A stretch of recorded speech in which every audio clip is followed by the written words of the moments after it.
বুবলি আপুর সাথে তো আমার খারাপ সম্পর্ক বা ব্যক্তিগত কোনো সমস্যা নাই।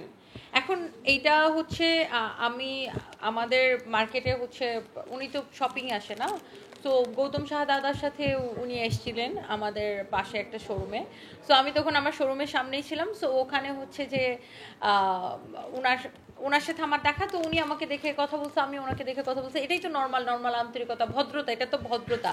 সো এটাই তো। আর ওনার সাথে তো আমার কোনো ব্যক্তিগত সম্পর্ক মানে সমস্যা নেই।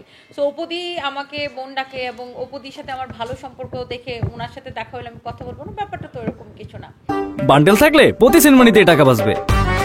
বিকাশ সেনমানি বান্ডেল কিনে জিতুন প্রতি লেনদেনে। না, আমি অবাক হই নাই, কারণ অপুদিও যখন আমার শোরুমে আসছিল তখন বোরকা পরে আসছিলেন, অবাক হওয়ার কিছু নেই।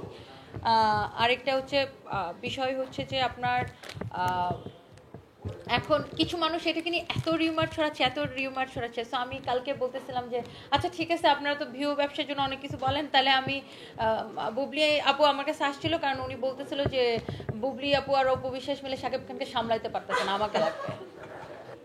কি বলবো, মানে এই ধরনের অ্যান্সার শুনতে মনে হয় মানুষজন চাই। এটাকে নিয়ে অনেক গুজব বানায় ফেলছে, বলছে যে আমার বার্থডে হচ্ছে আমি অপু বিশ্বাসকে নিয়ে সেলিব্রেট করি নি, বুবলি আপুকে নিয়ে সেলিব্রেট করছি, এরকম হাবি জাবি অনেক কিছু নিউজ টিউজ ভিডিও টিডিও বানাইছে। তা বলছে ঠিক আছে দেন, এখানে আমি আরেকটু মশলা দিয়ে দিলাম।